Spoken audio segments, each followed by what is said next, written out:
O humanismo materialista e ateu de Feuerbach constitui um momento decisivo na evolução do pensamento moderno no século XIX. Por um lado, ele constitui a ponte entre as concepções metafísicas do espírito humano, representadas, por exemplo, por Hegel, e o materialismo empirista que se imporá cada vez mais neste século.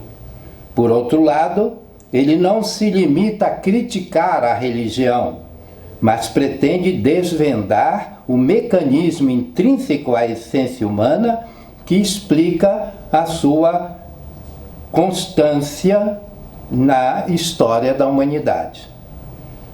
Porque, embora seja uma alienação, uma ilusão, a religião se manifesta tão universalmente. De fato, os vários humanismos radicalmente ateus que surgiram no século XIX, com exceção do positivismo de Augusto Comte, situam-se na linha do pensamento feuerbachiano.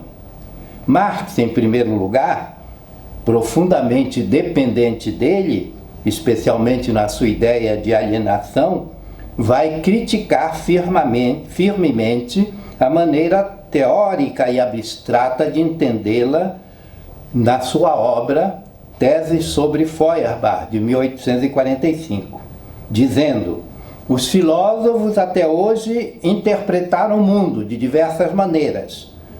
Daqui em diante, trata-se de transformá-lo.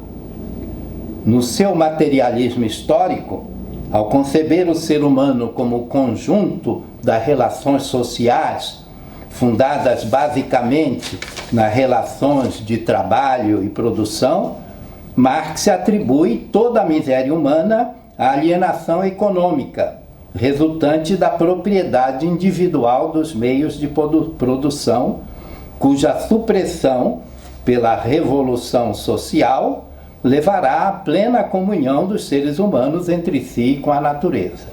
Também o humanismo freudiano, ao interpretar a alienação religiosa como uma neurose que mantém o ser humano no seu estado infantil, propõe a sua superação racional pelo tratamento baseado no conhecimento científico fornecido pela psicanálise. Nietzsche, por sua vez, ainda que em termos mais complexos, sujeitos a diferentes interpretações, entende a alienação religiosa como expressão do ressentimento, resultante do predomínio das forças vitais reativas sobre as ativas, que são as mais válidas.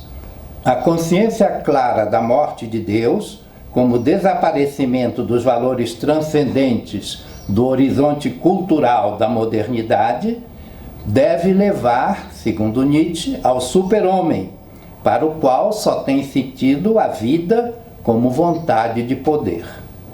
Já o humanismo positivista de Augusto Comte, abraçado também por outros filósofos como Stuart Mill e Herbert Spencer, propõe uma visão alternativa à marxiana para a realização da humanidade divinizada por Comte no culto à deusa da razão. Assim como o conhecimento fornecido pelas ciências naturais tem proporcionado a crescente harmonização entre o homem e a natureza, assim também, pensa Comte, a nova sociologia, a ciência sociológica que ele funda, explicando racionalmente as relações sociais nos seus diversos aspectos, será um instrumento adequado para estabelecer na sociedade humana a paz, com ordem e progresso. Não cabe aqui discutir a verdade desses diversos humanismos radicalmente ateus na sua absolutização do humano. Baste aludir a um simples fato, universalmente constatado.